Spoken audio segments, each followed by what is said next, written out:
Hope you all had a great week. Had a great weekend. It's February 10th, 2015.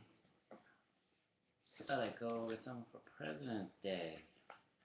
For the top, President's Day. Ann Rockwell for Bedtime Story, keeping educational minds young and old educated. Also helping those trying to learn English.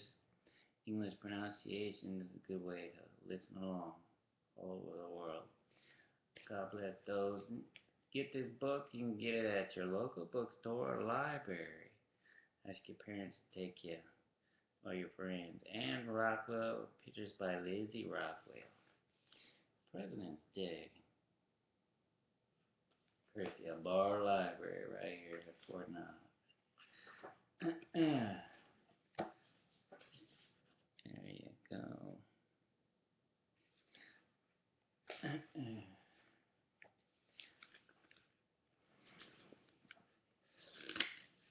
President's Day.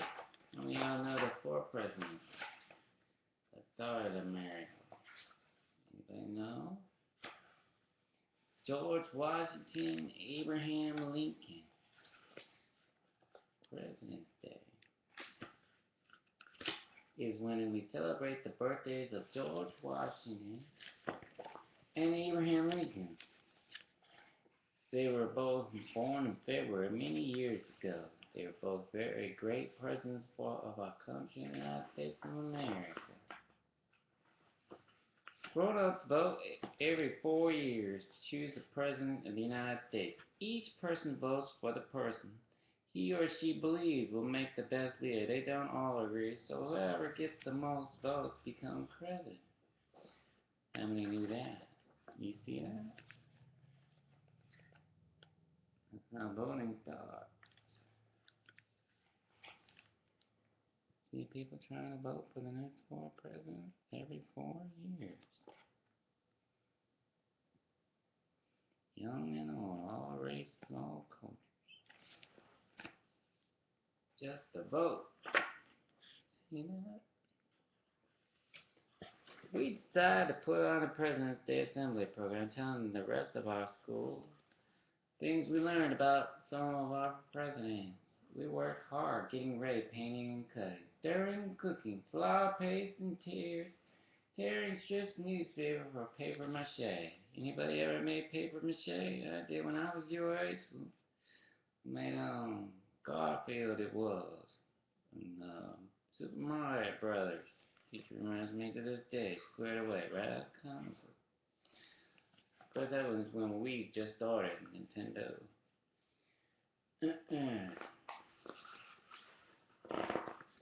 Even Sarah Mikiko wore the mountain of paper mache we made. Hello, everybody. We are Mount Rushmore. They all said together. How many of y'all been to Mount Rushmore? Anybody ever been to Mount Rushmore? The faces of Presidents George Washington, Thomas Jefferson, Theodore Roosevelt, and Abraham Lincoln are carved 60 feet high. How many knew that? On our hard granite cliff. Now each of these presidents will tell you all about themselves. That's what they look like on Mount Rushmore. Yeah, you should go sometime. Ask your parents to take you. Where's Mount Rushmore? See there? I was George Washington. That's because my birthday is the same as his. I was born on February 22nd, 6 years ago. But George Washington was born more than 200 years ago. How many knew that? Good morning, I said in a deep voice. I led the American people where they fought to be free from King of England. We won, so I was elected first president of a brand new country called the United States of America. Abraham Lincoln was very tall, and Charlie is the tallest kid in our class. You see Charlie? Look at Charlie with the teacher.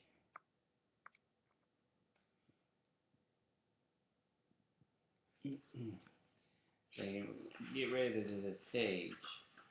I am the 16th President of the United States, he said. I kept the United States together when it split in two. I said, a house divided against itself cannot stand, and I mean it. We fought a long war to keep our nation together. That's why it's called the United States of America. United means many stick together like one. Nicholas is a good writer, could always think of just the right word. When he came on stage wearing a red wig with a short pigtail and bag, he just sat at his desk writing with a pen made of a feather. Everyone waited patiently while he scowled, scratched his head, crumpled a piece of paper, and tossed it into the waste bag. You see him? Look at that.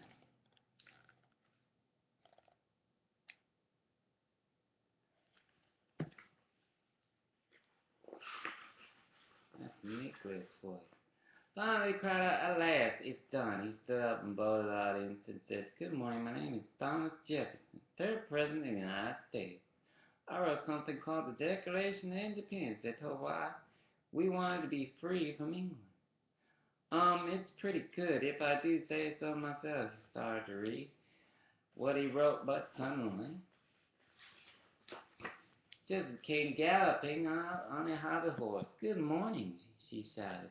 My name is Theodore Roosevelt, but you can call me Teddy. I'm the 26th President of the United States. When I was a kid, I was sick of a lot and couldn't go out to play.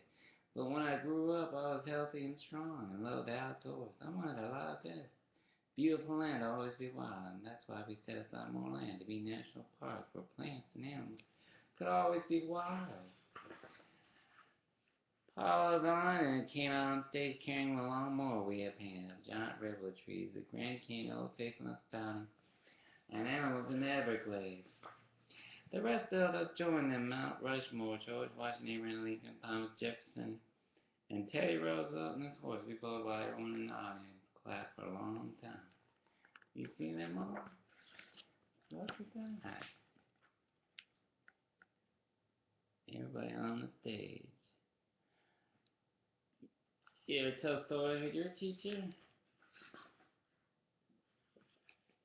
Back in the class when we had an election, everyone wrote the name of someone who made a good leader. On a piece of paper, I wrote Papa's name because he's smart and it never mean. We put each piece of paper in a box. This now counted the votes. The person whose name appeared most often would win the election. You see that?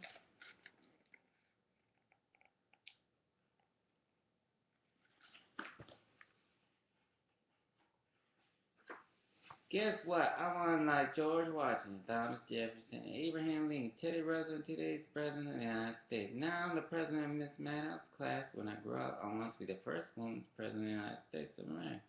Wouldn't that be great? After all, I have the same birthday as George Washington. George Washington was born 1789 through 1797. That's how long he lived. No political party, birthplace, Virginia. Born February 22nd, 1732. Died December 14th, 1799. Thomas Jefferson, 1801 1809. Democratic Republican. Birthplace, Virginia. Born April 13th, 1743. How many knew that? Died July 4th, 1826. Abraham Lincoln, 1861 through 1865, Republican, birthplace Kentucky. How many knew that? Abraham born right here in Kentucky. Born February 12, 1809, died April 15, 1865. Theodore Roosevelt, God bless him, 1901, 1909. Republican, birthplace New York, born October 27, 1858, died January 6, 1990. See all the presidents?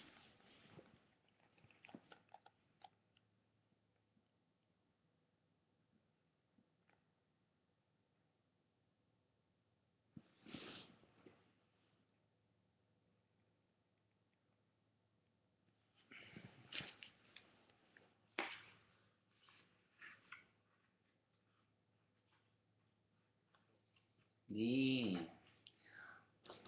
Karen, I thought I'd show you some of my own photos. Being quite the photographer, someone who gets around all over town being a dad. Check this out. You got my name. Look at that. See that? My son Christopher below. That's on the look at. That's me and Cowboys. Go Cowboys. That's Kayla right there wearing a Doyle's Cowboys coat. A single dash flare. I get around. You see that? That's Markman, the third ESC home from deployment. Look at that. Fort Knox. Also, supporting Fort Campbell. Changed the command ceremony I took part in with General McConville and Gary Valesky. How about them apples? Yep, my sister wasn't even 3 feet who invited me along. Oh, that was before they went deployed to Africa. Look how close I was on stage. Golly, it just brings a tender hug to everybody over there I support. Look at that. How about that one? That's Fort Knox Main Chapel. Part of their choir. God bless them. Amazing voices. Y'all should drop by sometime. What better way to inspire you all and your parents and everybody else? Just to hear K-Bear sing. How about that? Or hear the main pastor talk over, hear a verse for him. Another favorite. Those are my friends right there. Everybody decorating the tree. You see that? K-Bear Cares friends. Look at all. Decorating the main post chapel at Fort Knox. And that right there is Dollywood. You know what's famous about this statue? It brings tears to parents' eyes because it can relate to so many things. It tells 1,000 words. 1,000 emotions all in one. Importance of education. Staying educated. Writing surveys. Home of Smoky Mountain. Dollywood.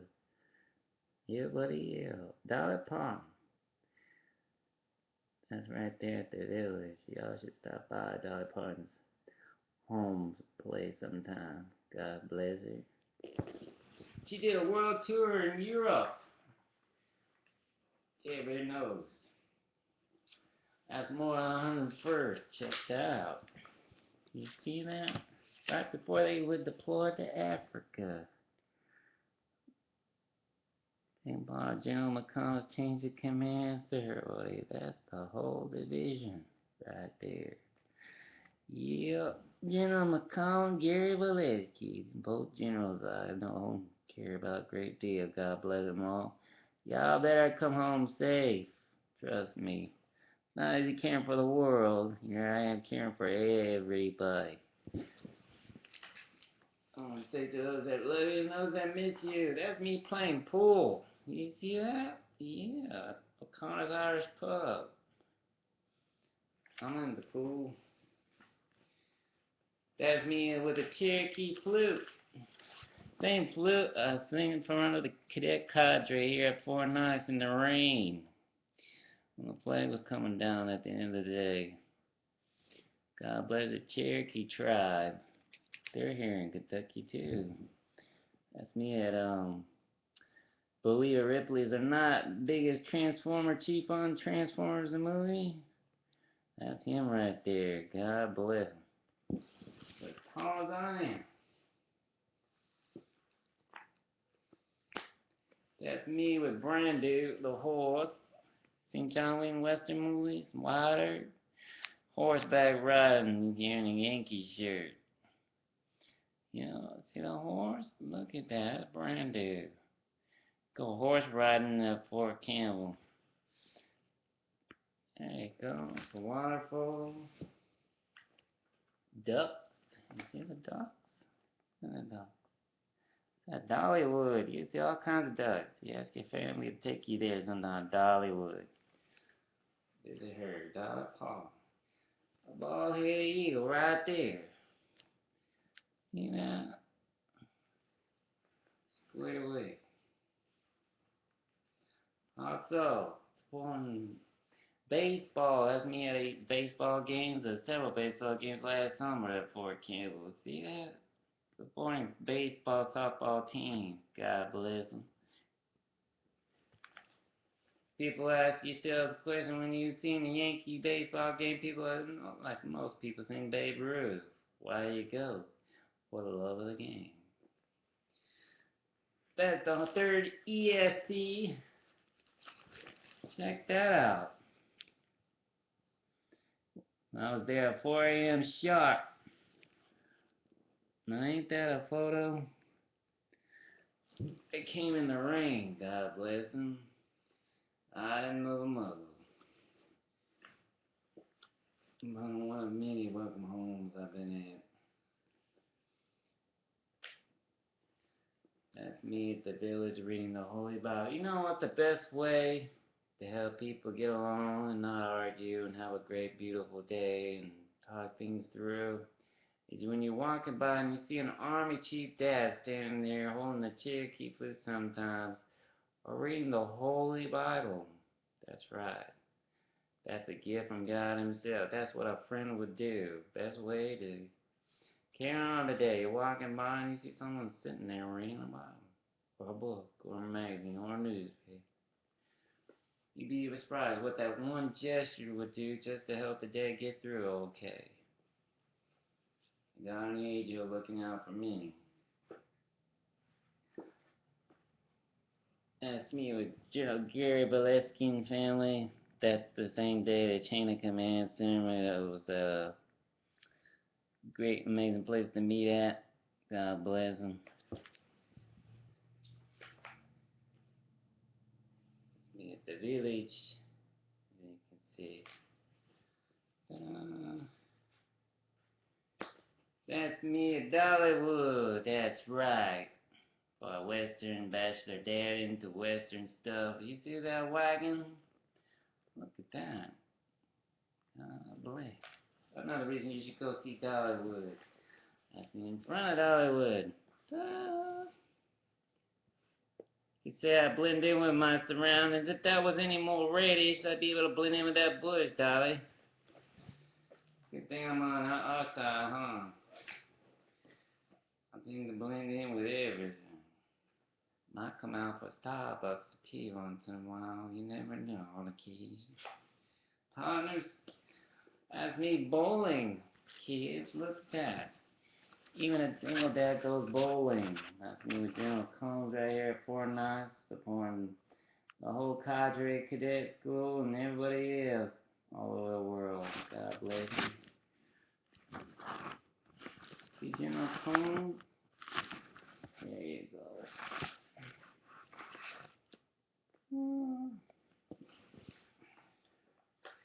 That's about it on that. Next! My son comes of age, he's gonna sit there and stand next to me. That's General. Dad standing next to Generals. Look. Obviously, Dad standing next to Generals, not afraid to stand next to a president of any country. All presidents who watch this. Carry on. I thought I'd continue. Oh, no, also note, God bless patient advocate Willie Johnson, Ireland Army Community Hospital Building, 851 Ireland Avenue. God bless him and his whole staff. Look at that. Amazing who's watching this channel, huh? Keeping health insurance scams away at bay for all military families. What do you think helps keep that stuff off? Yeah, I'm just watching stuff on Good Morning America. That's right. Things I do to keep people safe and kids and everybody else. Reading along, continue on with Duchess of Fergie, A Confidential, The Real Story, Chris Hutchins and Peter Thompson.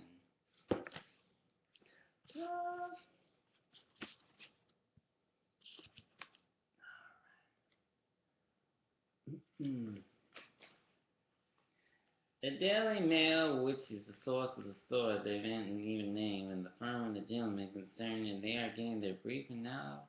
Retaliation. When he got a chance to reply, Sir Tim Bell, head of Low Bell Communication, acknowledged that he was the man referred to, but strongly denied he had played any role in the breakup. A member of his firm, David McMillan, however, been consulting the Duchess in unofficial capacity. Sir David English made it clear that his newspaper did not need to rely on PR consultants for exclusive royal stories. Reynolds' reports continue, however. I have rarely heard palace officials speak in such terms about someone. They are talking about her unsuitably for public life, royal life, her behavior in being photographed in Hello magazine, fooling around putting paper bags on her head, on the aircraft while she was being watched by reporters. Hello, the Spanish Journal Weekly shone the scandal in its columns. It featured a critical essay on the two contestants at home with their children 18 months earlier. The Pops had not been asked to vet the project, much as Chart. Now Sarah was getting the blame. From Reno, there was more. I think the thing that has stunned them most of all is the fact they revealed the Daily Mail, and that they say she can only have been the original source of this, that she has a private lunch with the Queen. One official said it's unusual for this kind of private lunch to pitch up in the papers. The Queen said it's very sad, the whole thing, and if one added that the Queen was pretty angry, one would not be far from wrong. But I can tell you the positives just have been strong. Stunned by what has happened, they didn't expect all this to appear in the papers. They were rather hoping that this could be handled rather quietly in a civilized manner. Now it was all out in the open. As the nations tried to digest this catalog of Sarah's supposed wrongdoings, one thing was immediately clear. Reynolds' report was proof of what she had long been telling her husbands and friends. The entertainment of the palace was out to crucify her. The impact of the BBC report was immediate and explosive. Although Reynolds had respected Anson's in mind, it was soon revealed that the tirade had come from his lips. A palm he had exercised in front of the assembled journalists seemed to desert him once he started tracking the long report. He knew well. It was also implicit in the words Reynolds chose that the Queen in some way sanctioned Anson's comment about Sarah suitable for public royal life. Sarah was righteous furious. She demanded an apology and got one. This was like applying a tourniquet to someone's neck after they'd been guillotined. The damage had been done, and it was irreparable. Despite the apology, at the time, she had clearly been declared non-person by the pilot. Stopping there. Kids, for mothers, you should be in bed, sleeping, waking up to good, pleasant dreams so you can go off to school. Those who are young adults, well, I'll continue reading after these while I'm missed. Kids, just when you feel alone and you're feeling sad, who do you turn to most? God, family, friends. When you look around and you're feeling down, look within. Carers around, even in prayer. Love yourself, love your friend. And when you have toys, share. God bless you all day and night. Thinking of you in prayers, wanting to hug you tight. Say your prayers tonight. God watch over you and your family too. Your Care Bears, your teddy bears too. There you are on your bed. And remember, from my heart to you, much love. I had a 5-year-old do this to me. She knew who I was, but I had to go and get her out. Sweat away. Ironic how she knows more about me than her parents. Huh? Who do you think, Tom? God bless her out of the many millions of children all over the world who just basically laugh. I want a hug. I want a hug, babe. I wish I could hug every single one of you. Then I don't get the chance. Carry on. Watch your house stay warm tonight. God knows that Care Bear cares about you. Singing such songs as Christian songs in Catholic school or Baptist school, like Amazing Grace, a favorite of my grandma's. It goes like this. You ready? You kids ready? One more before you go to sleep. That way you're really going to be knocked out falling asleep. Amazing grace, how sweet the sound, once saved a wretch like me. I once was lost, but now I'm found. Once saved a soldier like me. Oh, here's another favorite I go by. You ready? The Cinco de Mayo, oh, careless to me. Love your friends, love your family. God bless the brave land of the free. They do not ask for much, just to pray for the families. Los cinco de mayo, porque eres to me.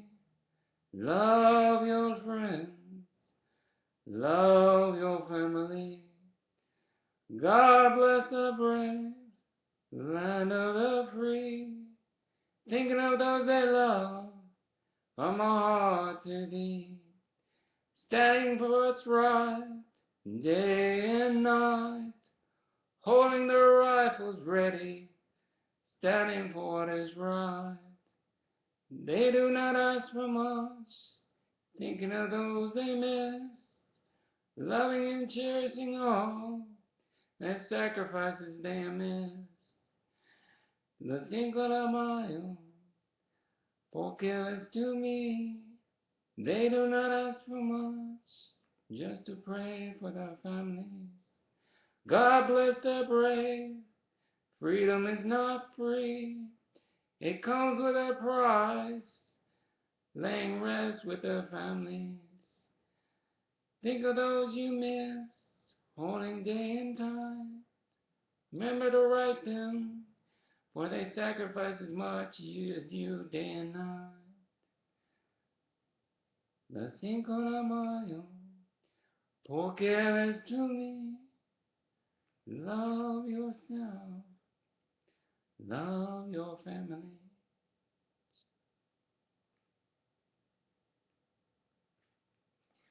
Carry on while y'all tucking those nice little kitties in bed.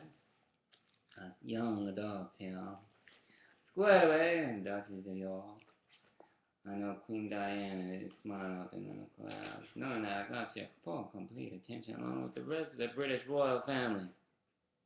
Harry's just dumbfounded as to how I do that without even the script.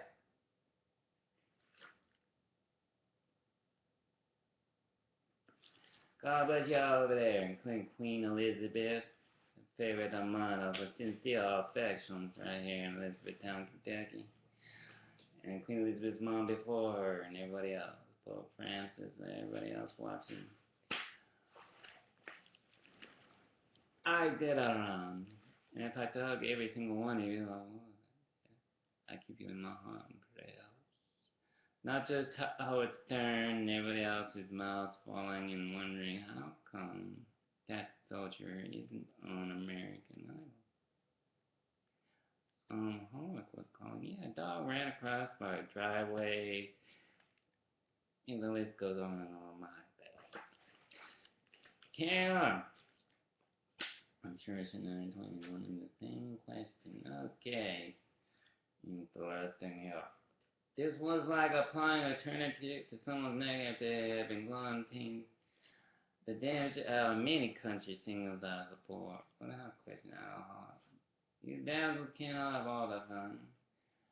Carrying on. The damage had been done and it was irreparable despite the apology of the Times died. She was clearly been declared a non-person by the palace. Whatever their pride, feelings, Andrew and Sarah now made a conspicuous effort to be seen together, despite the turmoil surrounding them. This strategy had been carefully worked out only hours after the after the couple were supposed to be at Dagger's Dawn. Drawn, they surprised staff at the Capitol Hotel in Basil Street, just a few yards away from Harrods, by arriving to have lunch with 4 friends in the hotel's French restaurant, who had occupied another table. Said they were there when I arrived at 12:45, and they were still there at 3 o'clock when I left you. Wouldn't have guessed there was anything wrong from their behavior.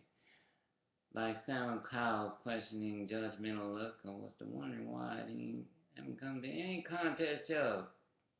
Probably because I even know my own worth. I know I'm good.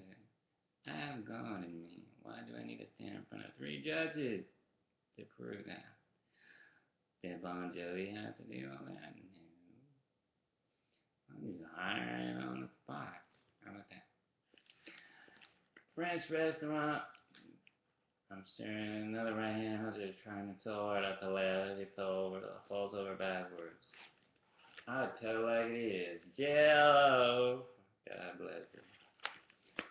A member of the Capital Management said the Duchess had been coming here for some years, but I don't expect we will be seeing much more of her forecasting. That unpredictable Duchess might or might not do was become a fascinating pastime for aficionados of royal scandal.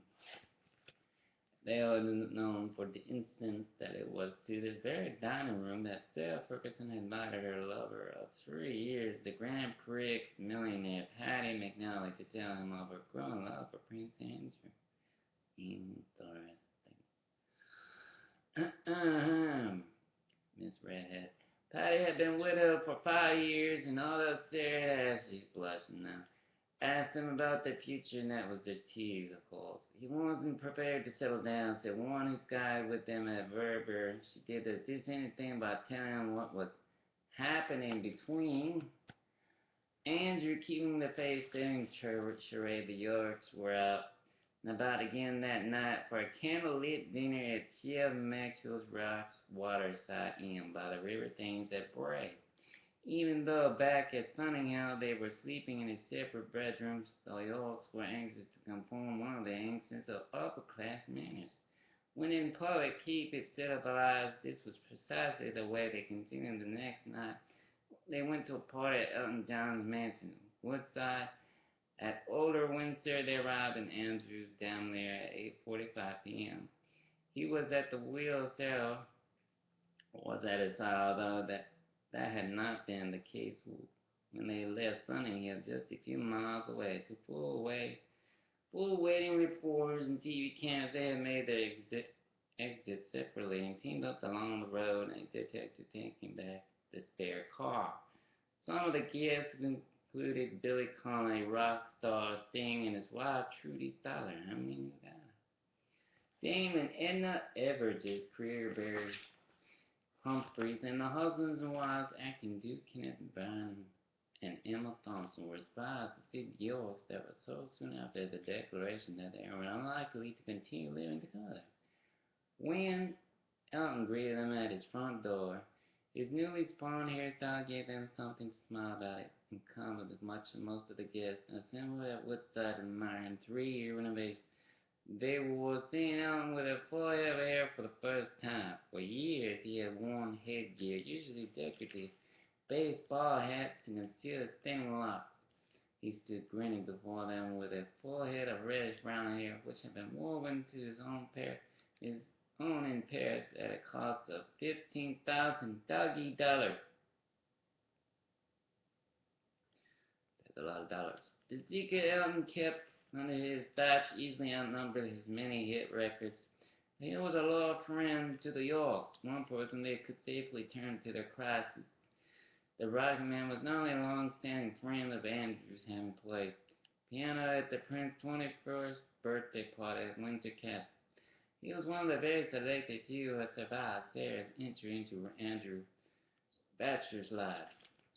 It had been Elton who had arranged for the couple to show their affection for each other in public for the first time when he invited them to attend his Christmas concert at Wembley 3 months before their engagement. They kissed and cuddled during the show, hoping that Elton had forecast that people would see them and realize they were sweethearts. Someone would tip off the press. Sarah was astonished when she read every newspaper the next morning to find that they had completely missed the story. Later, Elton and his wife, Renee, had been guests at the royal wedding, and Andrew and Sarah had done their best to play cutely. When the piano's player's own marriage was running into trouble, when the Yorks finally moved into Sunninghill, Elton had entertained guests with his rock classes at a housewarming party. Elton was a royal favorite whose, according to rock star Phil Collins, had the distinction of jibbing with the Queen at Buckingham Palace. As you know, Phil Collins is a favorite of mine. God bless him, even though somewhere along the line he's not retired. There's no heckin' way. A singer with a voice like that would be like saying me going out with no cereal and forgot the milk at the commissary. But God bless him for living his life. After seeing all them years and playing them records. Carrying on. Not many people could claim that both the Queen Mother and Princess Margaret had been guests at Woodside on one notable occasion after Margaret called for tea. She told her mother back at Windsor Castle that Unc was so patriotic he was flying the Union Jack over his house. Let me see, said the Queen Mother, picking up a pair of binoculars to direct at the house she had come to know quite well, alas. Following Margaret's departure, Allen had taken down the national flag and replaced it with his Watford Football Club ensign in preparation for his next visit. One of the club's directors, the Queen Mother, was too tactful to comment on her next visit that she was aware Elton had replaced the Union Jack with more commercial colors. During that, at the Queen's Mother home, once presented her neighbor with an acrimony. Sugar and salt were laid out in separate bowls, and amid confusing array of sparkling silver cutlery, I poured sugar all over my food. Instead of a salt, but I had to eat the whole thing, said Elton. There was no such problems of etiquette in Elton's own party. That night it carried on until the early hours, but the Yorks left at 1 a.m. They had to keep up on their appearance. The next day they faced the Queen over tea with Beatrice and Eugene at Windsor Castle. This went off smoothly enough for Sarah to drive the family back to Sunninghill while Andrew chatted pleasantly at her side. The party at Sunninghill to celebrate Eugene's second birthday was equally successful. The strategy was working exactly as they hoped. It was separated that might be enemies they were not. Whatever her critics at the house might have wished, the exclusion zone around the Duchess of York did not include Claridge's, nor did it extend to King Constantine. The exiled Greek monarch, however, was growing steadily impatient as he served others, enjoying the buffet and the corsair. The hotel's green pastel-shaded restaurant, which he had often patronized, he was not accustomed to being kept waiting, even by a guest with H.R.H. as prefix to her name. Royalty, in fact, was invariably punctual for each other out of respect. 20 minutes late. Sarah, wearing a tartan skirt and a black and white woolen top, arrived full of apologies delivered in her unmistakable public schoolgirl accent. She had explained been obligated to drive into Buckingham Palace to talk to Prince Andrew they had driven down from Sunninghill in separate cars. She was quite sloppily dressed and bound and looking more and more like a terrorist than a duchess, said the author of Dominic Dunn, who was staying at the hotel right on the Royal Breakup from Vanderbilt. I left the hotel to keep an appointment, but I'm told that after she said goodbye to the king, she joined the following athletic-looking American who was carrying a squash racket. They talked admittedly at a table under the staircase for 30 minutes after she left. He asked staff if he could use the hotel back entrance to reach the bath at Rackett's Club, a couple of doors away in Brooks Mews. He wanted to avoid going out in the front door, even the photographers waiting on his way in. Dillon knew the description fitted his friend Johnny Bryan, and the next time he spoke to Bryan, he raised the matter. Bryan, still unknown quantity in New York's equation, denied point blank that it was him. Dunn did not give up that easily. Preston conceded finally that he indeed had a rendezvous with Sarah beneath the stairs at Claridge's. By this time, Sarah had already told Bryan that she wanted to get away from breaking the avoid that ran. She was receiving her time. She sat put outside Sunninghill if she were unable to shake off the posse of relentless pressmen who were camped on her doorstep. Now there was a new urgency. The real reason she was late for the lunch date with the king was that Andrew had discovered that morning about the 2 phone calls Steve White had made to her during her stay at Tom's Rice Cornish home. Bryan, whose business interests included a healthcare company based in Frankfurt, had a reputation as a man who could keep his confidence. He may have been pleasantly surprised to find himself described as a millionaire, although he was well off and well connected to the Bath and Rackets Club, for instance, charged members over 33,000 a year for their privilege of using his squash courts, gym, and steam room. Prospective members needed a prosperous secondary written references. Johnny is not wealthy by Texan tycoon standing. James said a friend in his office in his rented flat in Chelsea with his fax and telephone in his bedroom. Has a little rented car and rented cottage in the country. Nor was he a Texan at all, misunderstanding but politely rectified for anyone who cared to ask him. Steve White was Texan. He was born Anthony John Adrian Bryan at Wilmington, population 70,000 on the Delaware River. And his father, Tony, was a British descendant, a former Spitfire pilot with the Canadian Air Force in World War II. God bless. Brian's rented cottage was on the estate of Ted Morblow at Painswick in Gloucestershire, where he had taken up fox hunting. He had ridden with the Berkeley Hunt. His riding activities brought him into the company of Brian Morrison, Major Ferguson's boss, at the Royal County of Berkshire Polo Club. He was charming and friendly, and we in England regard as a typical yellow type, said Morrison. He was certainly a normal geezer, that kind you could trust with your daughter. The Duchess had given Brian the task of masterminding her escape from Britain, a job which appealed hugely to his sense of adventure. It put Brian and family a turn, and the phone calls he had made the next few days were contacts he had met on business trips in the Far East. Sarah, carrying a shopping bag and a briefcase as she left the pleasures, head straight to the Knox Bridge Clinic of aromatherapist Michael Oswald. The 45 8-time sessions on Miss Oswald's table had been helping Sarah to combat stress twice a week. She was also seeking a treatment for the withdrawal symptoms she had been suffering since she stopped taking a course of controversial pills. This involves massaging essential oils from flowering plants like petunias and rosemary through the skin to rid the body of toxins. A senior power source admitted he believed that the Duchess' mood swings had been caused by a slimming pill prescribed initially for her by a doctor in Paris and subsequently by a Harley Street specialist. They are supposed to be very good in helping people to shed excess weight, but these pills apparently had an unhealthy mind-altering side effect. They should certainly not be taken for sustained periods, he added. The tablets contained a mixture of speedy drug combined with Valium and acted on thyroid glands, suppressing appetite and stimulating unnatural levels of energy. God bless. Patients were cautioned about the dangers of combining them with alcohol. Failure to heed the warning they were told could result in uncharacteristical behavior. Nor was Andrew able to cope with the stress of the breakup without some help from alternative therapy. Andrew's external activities masking inner discord and recklessness, and one who made a detailed study of his birth chart. He's more hidden, but he's needy.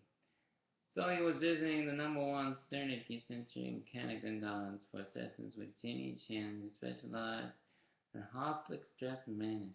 Most of the work is treating physical symptoms, although cosmetic level mental and said Jenny Shannon's assistant. That's what sympathy means. When the two parts were in harmony, you get a much greater life force and you work more efficiently. 7 days after their meeting at Clarence, Sarah recommended John Bryan's escape committee at Scalani's, an Italian restaurant in the middle of Chelsea's Trinity Casa Norcia's belt, hardly the most anonymous of any. Toto's, where she had dined with Steve White, and held wine and pasta bashes, was slowly friends with, particularly next door, and died in favor. San Lorenzo was around the corner. Sarah's choice confirmed that she no longer cared who saw her or what they might think. She was a free woman almost. The Duchess was wearing no jewelry except her wedding ring and a gold Rolex watch that had obviously abandoned the White watch. She had been sporting for almost a year, commented a witness to the proceedings. John Bryan was wearing a light blue shirt with a jacket, and he sat on Fergie's left at one of the tables in the conservatory area. The other three were all Americans, larger than light balding men, in spectacles and a loud black design print shirt, and two women, one in her early 20s with long fair hair, no makeup, and very plain looking and wearing a pale cream jumper. The other woman was also very plain and wore a dark brown dog-tooth jacket, which she took off to reveal the top of the lid top. I thought, my goodness, how casual. Fergie was wearing What can best be described as man outside shirt, pale green with a pink stripe. She wasn't wearing a scrap of makeup. God bless Mr. Samuel Jackson over there. Listening to this channel. Hope he's staying warm at his place. The group laughed and joked so loud that they could be heard from 3 tables away. Fergie ate a melon starter and had the trout de Montagna fresh trout cooked in butter, pine nuts, and fresh grapes, which at $8.10 was one of the less expensive dishes on the menu. She was obviously watching her weight. She didn't touch a pudding, and she drank only 1 glass of white wine and a little mineral water. When she got up to leave, it could be seen that she had a large double-buckle belt holding on a new incongruous blue skirt. Although she looked slightly ridiculous, she was very relaxed and certainly not fazed. The Duchess was not even fazed when she spotted Reese Burns at near the table. She obviously mentioned this chance encounter to Brian, who intermittently turned around to observe the woman who had induced Prince Andrew to Sarah's predecessor in his affections, the actress turned photographer, co-star. Reese Burns, who's divorced from Mayfair hairdresser Leonard Lewis, ran her own public relations business and possessed one of the most impressive contact books in Belgrade. She had enjoyed a long-term relationship with Charlie Young, who was Andrew's best friend at Gornston's. Indeed, Young was charged with the Royal People's Welfare and helped to keep at the bay the bullets who took exception to Andrew's regard for himself as the great I am. Soon after the Yorks engaged Young and invited them to Harry's bar for dinner with himself and Reese. Andrew and Sarah were heedlessly late for the meal, but the foursome enjoyed a living evening. The next morning, a huge bunch of flowers arrived at Reese's home with a note signed "Kisses and Hugs" for Sarah. Reese's relationship with Young had since ended, although they remained on the friendliest terms at Scalings. The 2 women gave no indication they even recognized each other.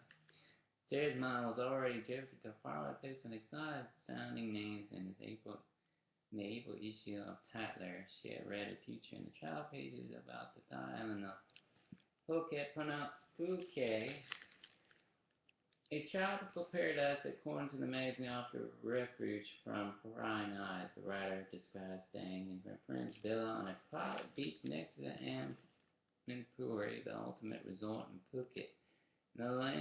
The last word in understated comfort. The 40 suits and pavilions are hidden away in coconut plantation, which ends abruptly on the edge of the Atlantic Ocean. This is far removed from resort hotels you could ever want, with not even a single television to disrupt your thought. Just a place for a disappearing Duchess as she drove away from Scaling's detective at the wheel. She spotted a chauffeur who was waiting patiently outside. She smiled broadly and gave me a big wave. He said she looked very happy with life, certainly like a woman who was preparing to leave her husband. The countdown to Sarah's getaway proceeded to go extremely well. Brian gave her a 90-minute update over supper near his Chelsea flat. Andrew was kept informed the evening before her departure. However, while she was supervised the packaging, he left Sunninghill and drove himself to Mayfair. Andrew had known the Abiquitas John Bryan for 2 years. The personable American impressed the prince with his grasp of financial matters. He trusted him to take care of his strange wife and daughters, while Sir Matthew's far for himself and Charles died. Although long firm of Withers for Sarah sorted out details of their legal separation, Brian, he would also fulfill an important role as an honest broker in the dedication line of act. He was being urged to take away that simply had swung in the Duchess's favor, and after Charles Anson's bungled character had assassinated the Queen, was anxious to float the idea of reconciliation. If Sarah turned it down, no one could say that offer had not been made. Andrew parked his car in South Audley Street, made Canopy the wide door of Harry Barr, which, unlike establishments of the same name in Paris, had the words of private mentally appended in its shining gold plate. It was too daunting a guest of the club's millionaire owner, Mark Burley, with a party which included his aunt, Prince Margaret, Prince Michael of Kent, and Burleigh's ex-wife Annabel Goldsmith, after whom the Royal Disque in Berkeley Square was named. They had been patronizing an art exhibition Burleigh had hosted early at the gallery in Bond Street. Andrew was in no mood to celebrate, but he had wisely decided to attend. He intended to spare himself the misery of witnessing preparations for a holiday from which he was excluded. The prospect of losing Beatrice and Eugene for a month at this crucial time was painful enough without seeing the little girl's nervous time for himself. Prince Andrew looked very relaxed and perfectly normal. Louis Jarvis, as star, the boxing promoter, was dining at another table. I met him several times at variety club functions or at the homes of friends, like David Frost, and he's a very nice fellow. He came to the variety club premiere of Never Say Never Again. Not long after the Falklands, although he chatted to Sean Connery, he was charming to my grandson as well. As Thursday night, April dawned bright and clear to signal polling day in the general election, Sarah made her move, knowing that the nation's attention would be focused on the biggest political cliffhanger of the century. She kept the rent abuse with John Bryant that would take her out of the country without detention. Traveling with her, the children and nanny, Allison Worley, was Inspector Brian Baxter, who was often guarded.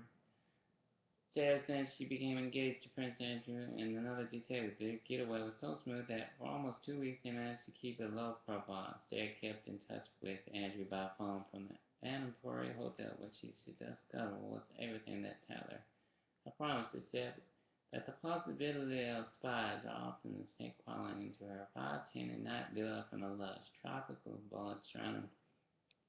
It terrified her. Are these any poses once here? She asked the houseboy, can they get into the house? She was assured that amongst his job description, the hotels included resident snake catcher. When a spider did creep in, she chased it away. I can't stand spiders, she said, they make me shiver. Apart from that, the Annapurna was living up to its name, which means region of tranquility. The 3-bedroom villa was air-conditioned, and as often jacuzzi should be heat around its private pool become unpleasant. Sarah worked up some cooler on her fair skin, lounging on the private sun deck.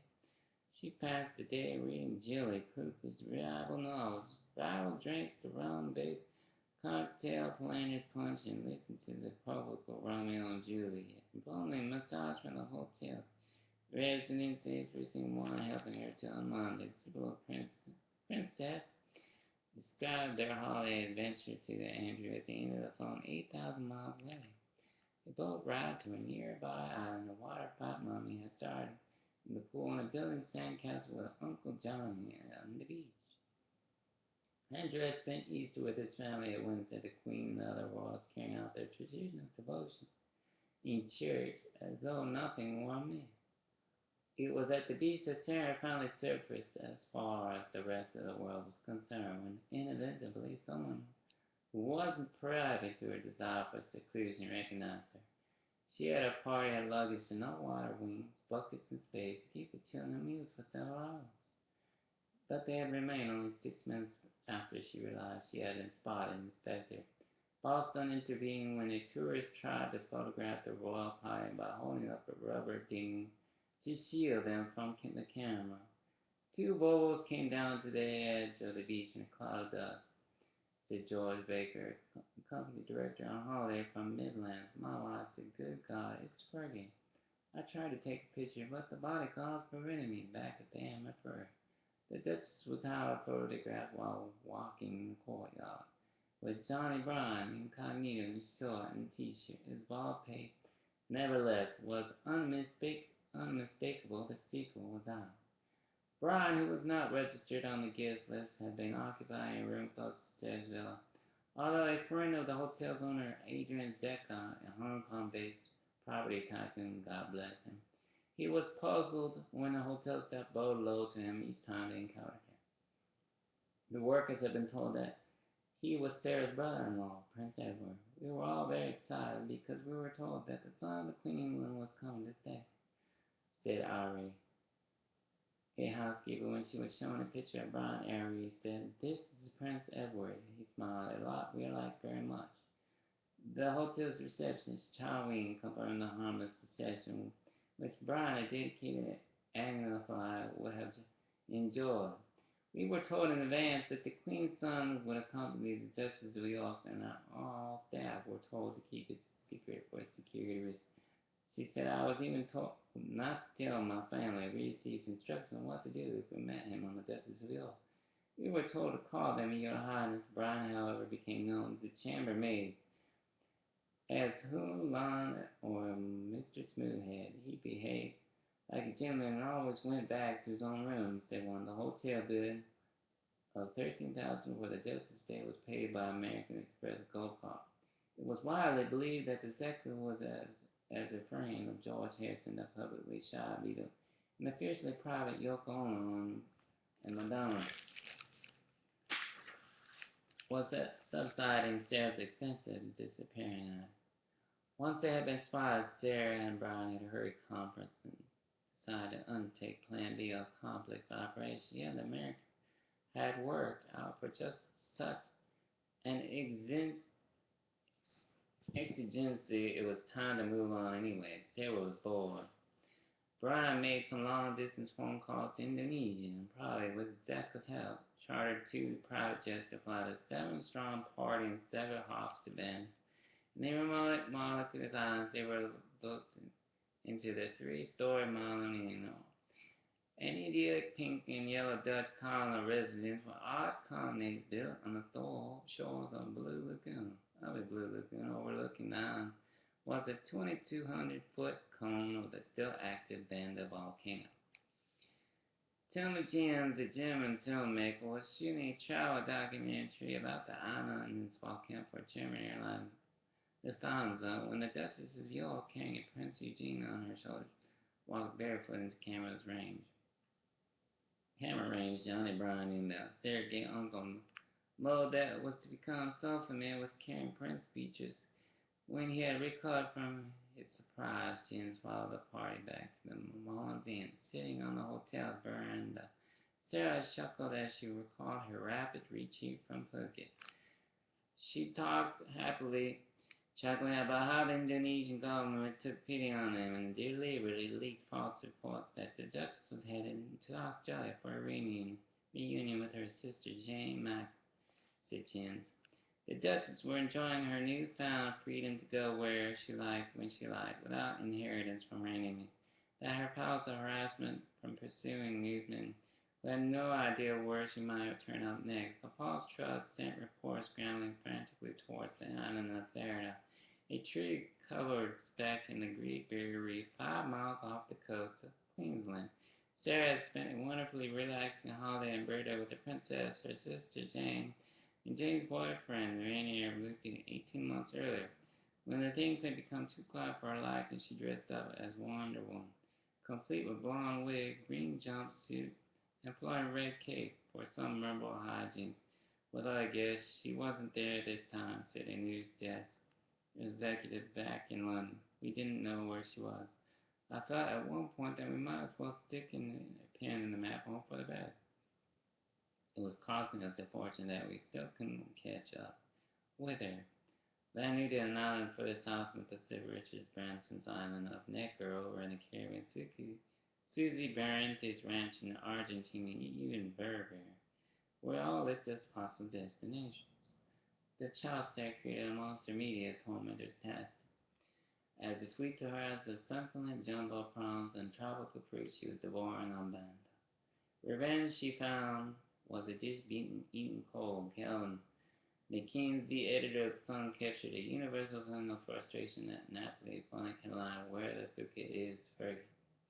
Ah, Blaze. Parting company with Brian, Sarah flew to Bali and checked her party into the Mangat Hotel, also owned by Adrian Zaka. She settled down in the private thatched pavilion with its own 100-foot terrace and 3 bedrooms, each containing a king-size bed beneath a hand-carved wooden canoe.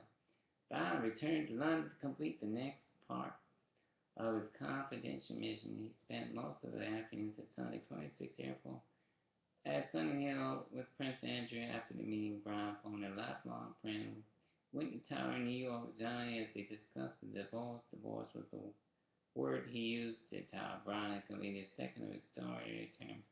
The Duchess laid down for reconciliation. She wanted Charles Anson removed from any position which might after in the future. She also wanted something done about Sir Robert Fellows, her erstwhile luncheon guest, whom she did not feel had her best interests at heart. Such unreasonable conditions fell on deaf ears. When they convened by Andrew to the Queen, Anson had made a groveling apology within hours of his already offered his resignation, which the Queen had refused to accept. Sarah Vag insisted the past policy be altered to prevent her suffering at the hands of its office for another non-starter. The reconciliation which few believed either Sarah or Andrew really wanted, but what protocol degree should at least be offered, was as distant as the enchanted sunset Sarah was enjoying in ballet. Unbounded by making lists of demands, however impossible she was playing.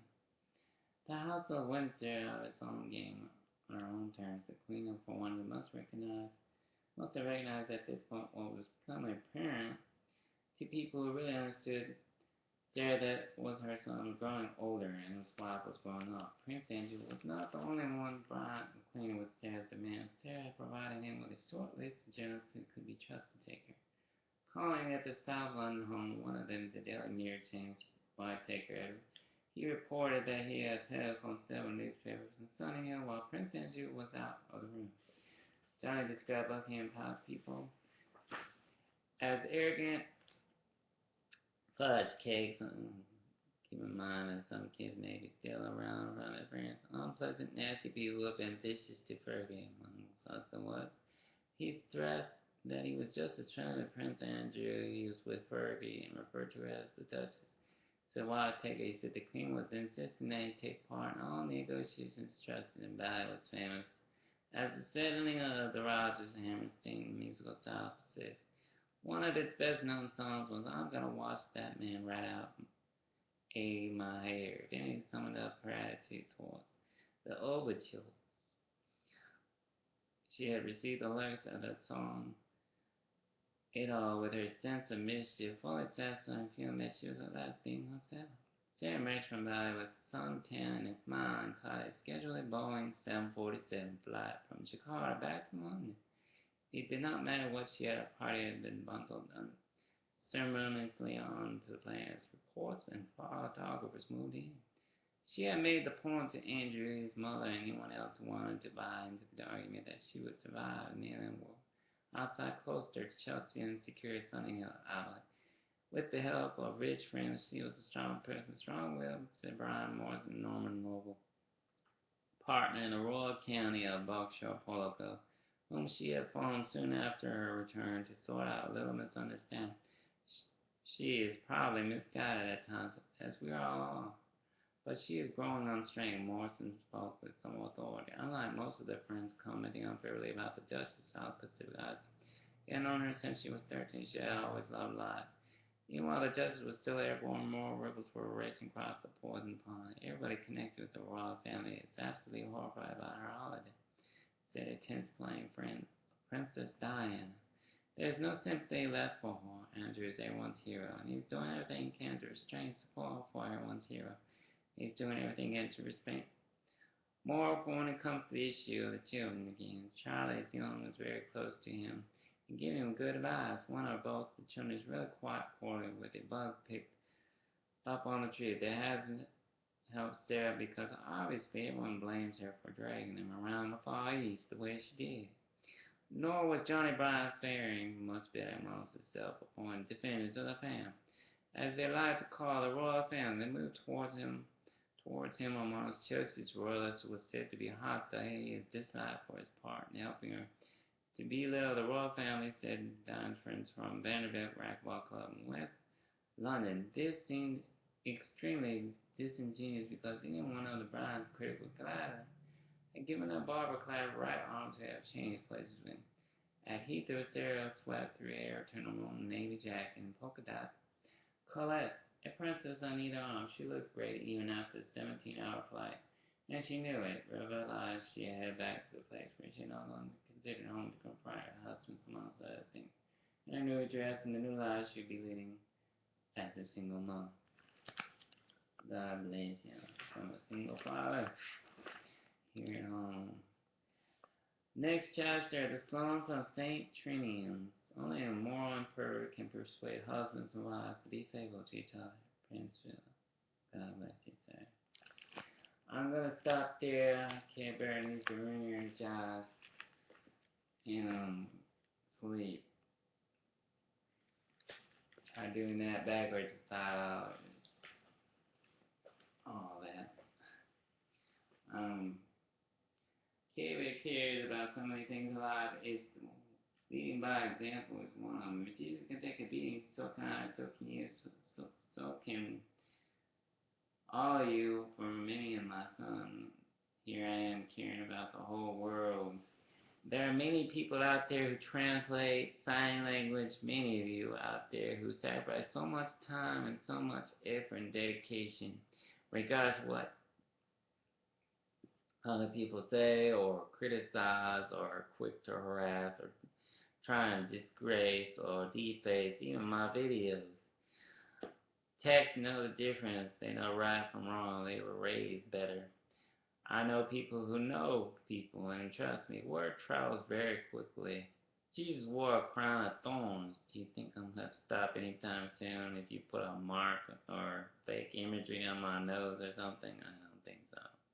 I have integrity. It's not about how a person looks. It's about what comes out of their heart. So when it comes down to it, when you're 65 and older, and you're looking around and you're hoping to God those people you remember at 19 still caring, still living, still walking around, caring next to you as nannies, grandparents, you name it, children. You hope that with God they come by and visit you sometime, because then it's your turn to be a kid. It's your turn to take a chill pill and play an Xbox game once in a while, or watch Notting Hill.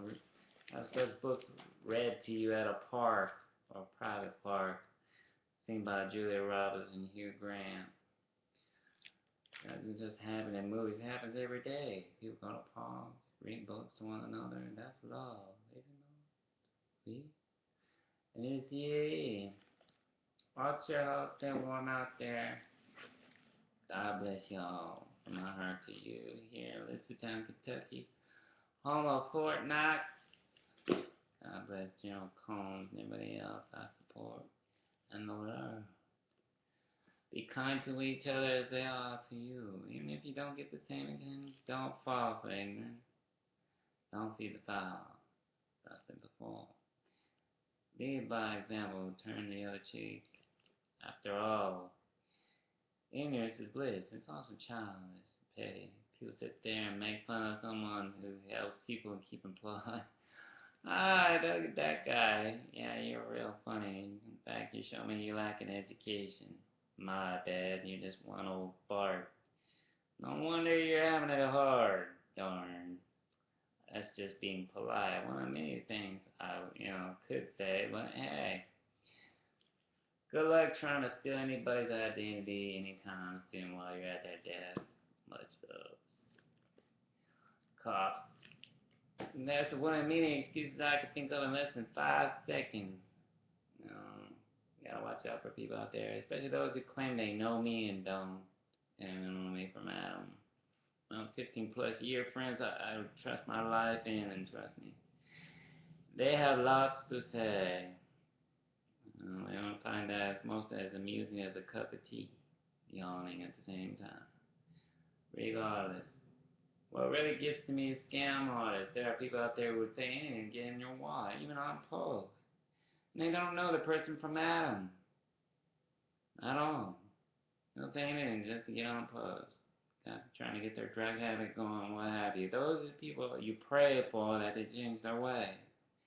Because in truth, sooner or later, reality is going to hit them in the face. And trust me, that person that earns 5 cents an hour on the other side of this country that paid you because you tried to scam them out of their wallets and what was their hard-earned money, trying to see me, didn't get to see me, only went home empty-handed. Thanks to your greed. People remember faces, trust me. Word travels, and before you know it, you're broke. You're one less not needed tour guide. Keep up the good work. Real tour guides treat folks like family, regardless of how much you make. Sooner or later, word travels. That's what people remember you as. Someone who treats people like family, regardless of what you do, what race you come from, what culture you are. God bless y'all out there, especially those who stand for what's right and in the eyes of ignorance. One of them upholds the greatest morale. Who said that? Andrew Jack. Exactly. God bless y'all here at home. Stay tuned. If you get bored, well, there's always the search bar. You see that right there? Search bar. Type in the fingertips. It'll bring up anything. Even for kids. Nutshell, cartoons, you name it. God bless y'all. Stay tuned. Don't drive your parents too crazy.